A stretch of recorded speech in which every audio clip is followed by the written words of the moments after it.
Today, I'll be exploring Acadia National Park in my camper van, one of the busiest national parks in the country and the only national park in the Northeast. To start my day, I conquered the Beehive Trail, the most popular hike in the park that offers breathtaking views, and not just for its beauty, but for the adrenaline rush of climbing up rails and ladders on the cliff's edge. Then I end my day at Sand Beach with Acadia's unique coastal views and quiet, serene beauty. Be sure to subscribe if you want to see the rest of my national park series, or join me next week when I'll be exploring Jordan Pond and Cadillac Mountain.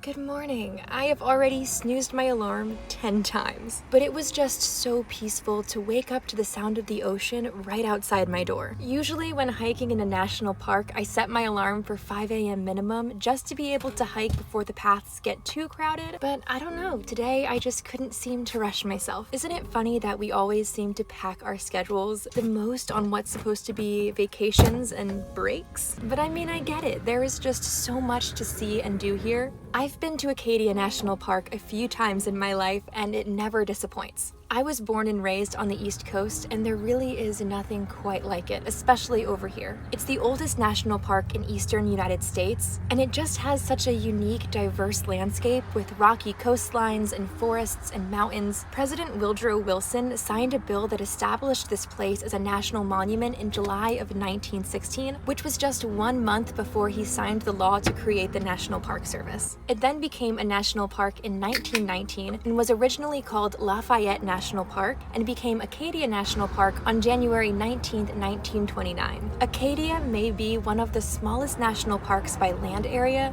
but it still gets about 4 million visitors a year, and it's in the top 10 of the most visited national parks annually.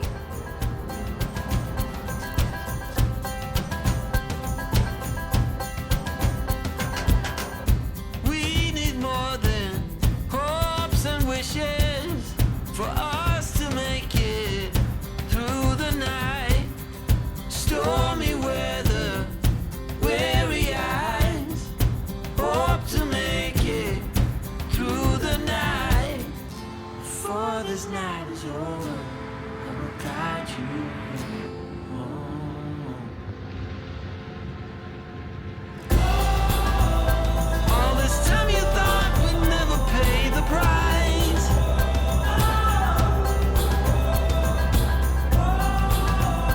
In the game of love, you have to roll the dice. My heart got 7 years to life. Now is the time of day where I like to get out my hand puppets. This is Pearl because she's a star, and not a hand puppet at all actually, but how I make sure I don't tray sand back into my van. I skipped doing this last night when I walked the beach, and so now my floor is very dirty, which is essentially the story of my life. I blink and my van is messy. Also, this is my current kitchen setup. I bought a $25 plastic organizer from Target and just put my travel sink on top of it, and honestly, I'm so happy with it. I spent so much time building this year that I'm glad I'm finally out living, and this method totally keeps me organized. I actually already have everything I need to build a proper kitchen unit, so I know I'll get there eventually, but what's the rush? Last year, I was sleeping on the floor in this van without a fridge or lights, so this is still luxury to me. I used to brush my teeth in a cup in the front seat, so we've really upgraded. I don't need a $100,000 van to enjoy Acadia. And I always think to myself, isn't van life supposed to be about getting out of your rig and seeing the world? So what do you really need besides the basics? 7 years to life.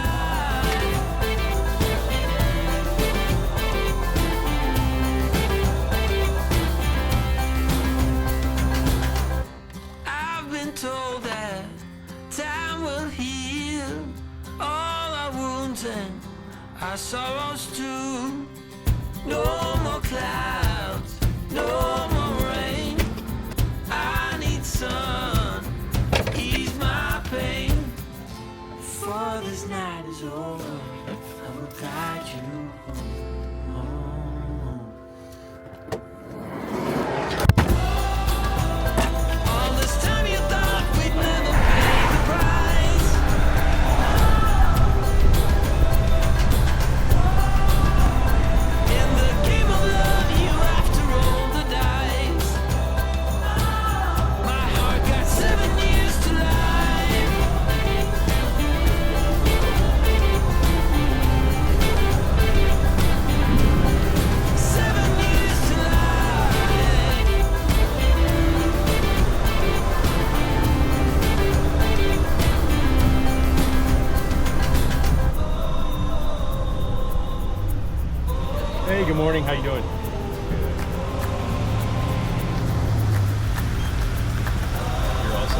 day now.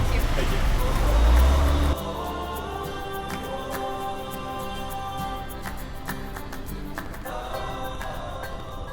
This trip, I renewed my national park pass for $80, which means I am so excited for another year of exploring so many more national parks. And also, luckily my van fits everywhere here in the park because there's a lot of parallel parking, which can be tricky. But luckily I got here early enough to not have to parallel park, but not early enough to be able to park at the sand beach lot.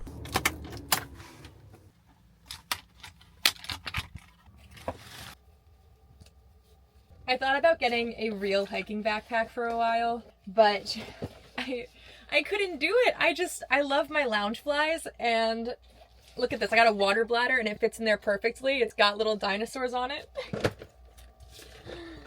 Who says hiking can't be fun? I'm gonna bring a Gatorade. I practically live on peanut butter Cliff Bars. Ooh. This is my SD card holder for my camera.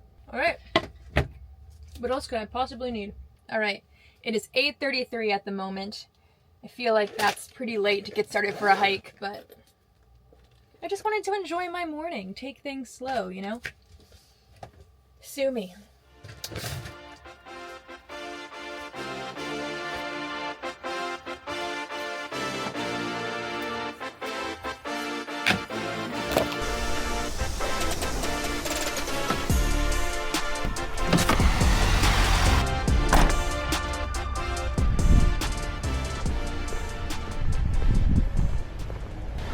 Welcome to the infamous Beehive Trail. This is so far the best hike I have done in Acadia. In the beginning, it may look like a pretty basic hike, but trust me, once we get a little higher, it's going to get so much better. The whole hike is only 1.4 miles round trip, and if you want a longer hike, you can take plenty of alternate routes on your way back to have a longer hike after doing the iconic parts of the Beehive Trail that everyone comes for, because it's not just the distance that makes it rated as a strenuous and difficult hike, but the 450-foot high exposed cliff edges that you're climbing on ladder rungs. Acadia is the 5th smallest national park, and it's about 48,000 acres wide across land on Mount Desert Island, Shudik Peninsula, and Isle Ahout. Pronunciation is not my greatest skill, but on that land there are over 158 miles of hiking trails in the park, and so far this trail has been my absolute favorite. Ocean Path, Precipice, and Jordan Pond are great too, but this one I enjoy because it's short but exciting the whole way through. There are more than 1,000 plant species in the park and such a diverse range of ecosystems, and just so many interesting things to learn along the way. At one point I read that Acadia National Park gets its name inspired by Arcadia, a region of Greece that they felt the park resembled, but then I also read that it was named for the French explorer Samuel de Champlain Acadie. So maybe no one really knows where the name completely originated from, but my most favorite fact about Acadia National Park is that there was a small child who would visit Mount Desert Island with his uncle in the summers, and it inspired him to become an ornithologist as he developed a love for birdwatching. And Cadillac Mountain, Otter Point, Thompson Island are well known for their birdwatching, but this young boy grew up birdwatching here, then went on to spend 10 years in the Caribbean birdwatching, which led him to becoming a published author of the book Birds of the West Indies in 1936, a book that one day Ian Fleming would pick up and read the author's name and use it as inspiration for a character he was writing, a secret agent you've probably heard of, James Bond. In an interview with Rogue magazine, he said, "I'd read a book of his when I was looking about for a natural sounding name for my hero. I recalled the book and lifted the author's name outright." The book even appeared in 2 different Bond films, so that is how Acadia National Park is partly responsible for the creation of James Bond. Also, right now I'm entering the best part of the hike. It's about 9 a.m. right now on a weekday in August, and the path is already packed, so if you're doing this hike and don't want to have to wait in packed lines on cliff edges, maybe get here closer to 6 a.m. And make sure you have shoes with good grip, because I saw numerous people trip, including myself, and this is not the place you want to be messing around. There were times I was pulling myself up on the cliff with just a single metal ladder rung. Remember when you told me that I should take it slow, but I can't stay when the world is waiting. I'm too used to being on my own. Hearts will break, but I have to chase it. I'm dancing on the edge again. The wind is calling my name. I'm dancing on the edge again. This time I'm not looking back, babe. You can't change me, you can tell me down. I'll be that goes in every place I find. I break the molds with rebels mind. I'm a hurricane of free, born mine.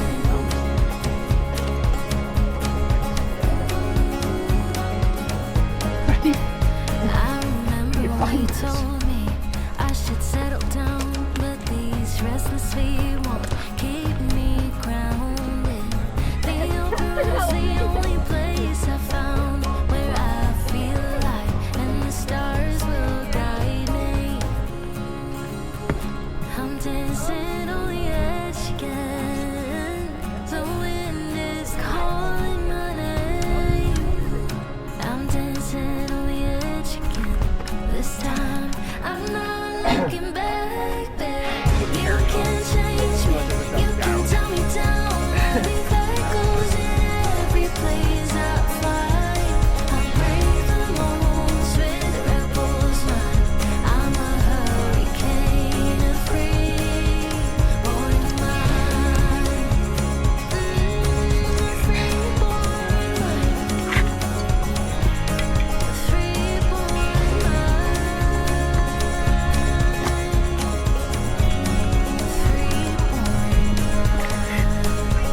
You can change me, you can tell me down. I'll be that goes in every place I find.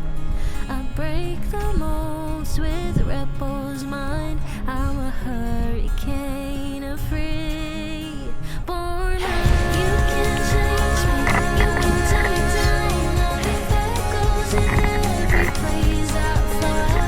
I break the molds with rebels mind. I'm a hurricane of free, born mine. You can change me, you can tell me down. I'll be that goes in every place I find. I break the molds with rebels mind. I'm a hurricane of free, born mine. Free,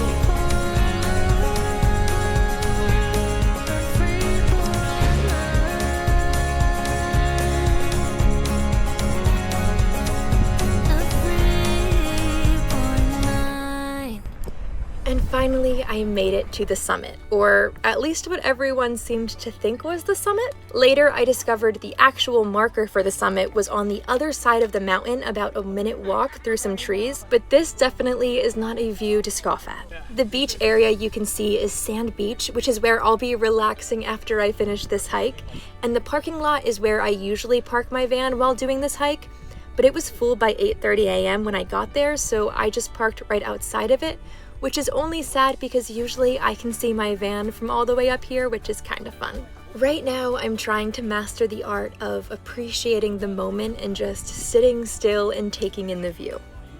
I find it can be hard for me to just sit and look at the view for more than 60 seconds without itching to take my phone out for a photo, or thinking about the next shot, or trying to just run off to keep going and get the hike done. Sometimes when you're on vacation with a deadline and know you're only going to be there a few days and you have to get back somewhere, it's easy for everything to start to feel like a checklist of things you have to do and to need to finish quickly. That way you can squeeze as much in as possible, but I'm trying to remind myself more to slow down and appreciate those things on my checklist. This right here is supposed to be the fun part of the trip, so why would I want to rush through it? I mean, I know the answer. It's because my brain is hardwired to productivity and to just keep pushing and get as much done as possible.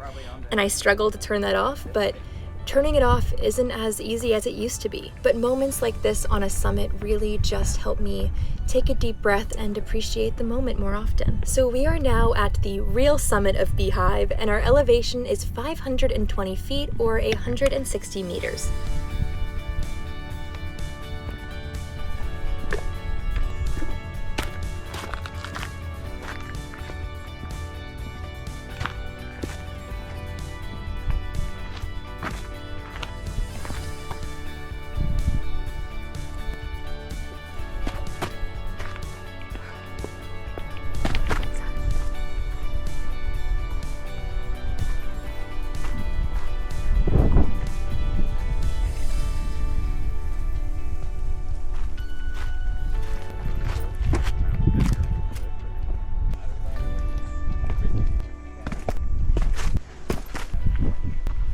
I have a few options of directions to go. I can go to the left and back to my car, or straight ahead is the Bull Trail. It's only 0.2 miles and fairly like the rest of the hike we've done so far, except it ends at a large lake, which is nice. You can sit by it and hear birds, and I saw some tiny fish, but it's kind of small and nothing too impressive in my opinion. I've always wanted to do the precipice hike, but it's always closed for peregrine falcon nesting season. But one day, it opens mid-August, so I've just been checking the website, waiting for like any day for it to open. But we'll see if I make it this time. Superhero landing.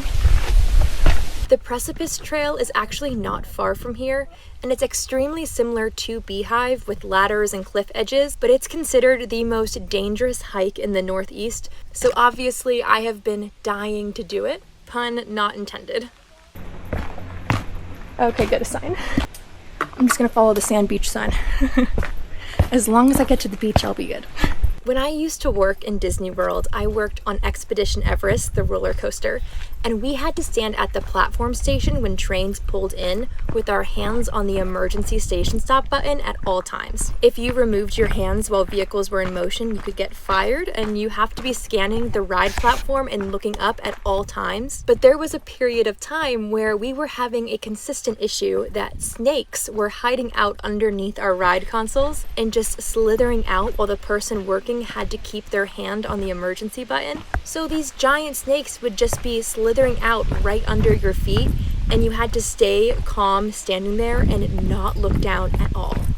Oh god, oh god, oh god, oh god.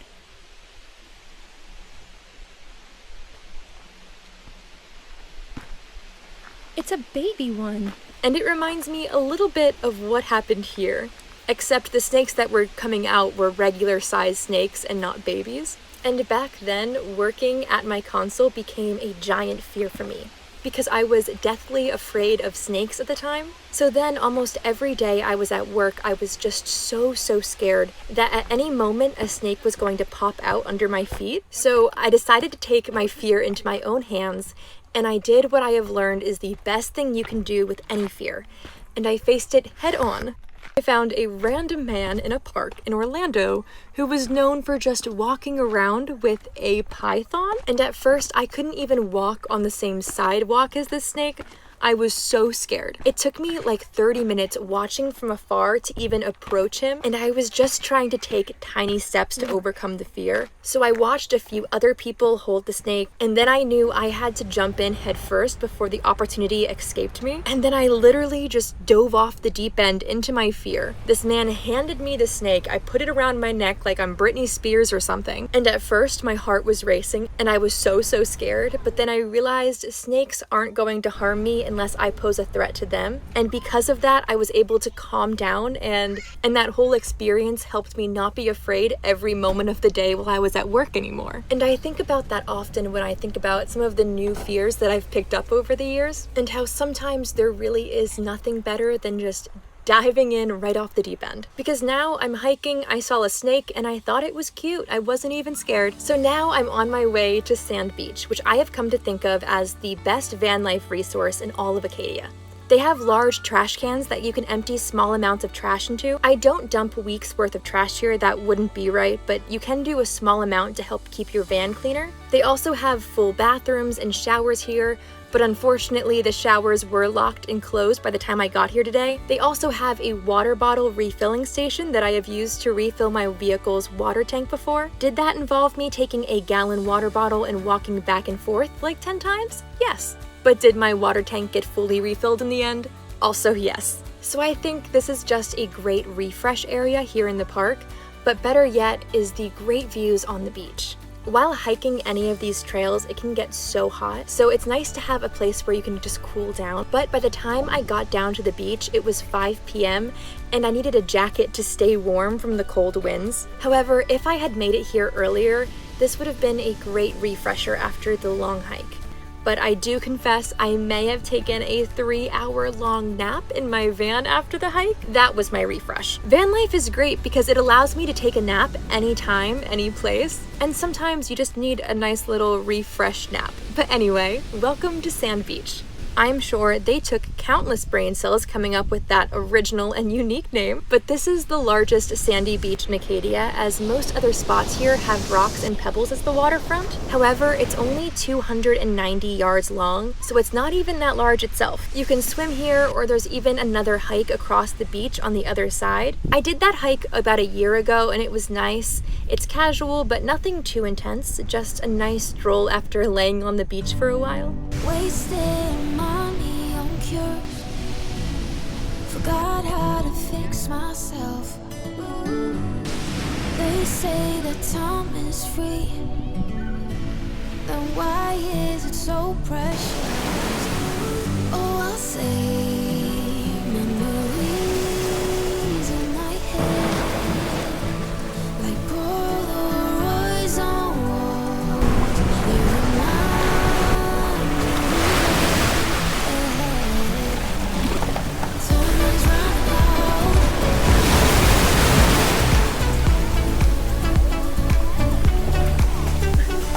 Time is running out.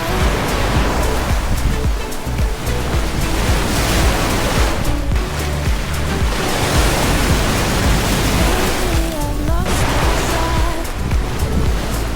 I've sailed the deepest seas, hoping to find something to bring back better times. Oh, I'll say memories in my head, like Polaroids on wall.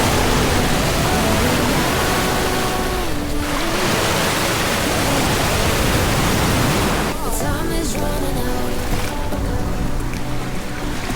Time is running out. Time is running out. Time is running out. Time is running. Time is running out.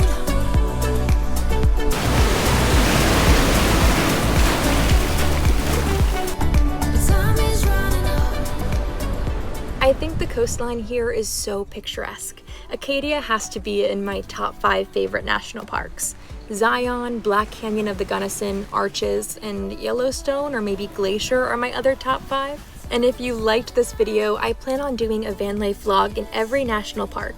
So be sure to check out the playlist linked in the description if you want to see some more national park content, or be sure to follow for the rest of my Acadia series. Thank you so much for watching and supporting my channel. It really helps me be able to take more of these crazy, beautiful, fun adventures. And hopefully I'll see you in the next video where I explore Jordan Pond House and Cadillac Mountain, the highest point on the eastern seaboard, and it even has the first sunrise in the United States.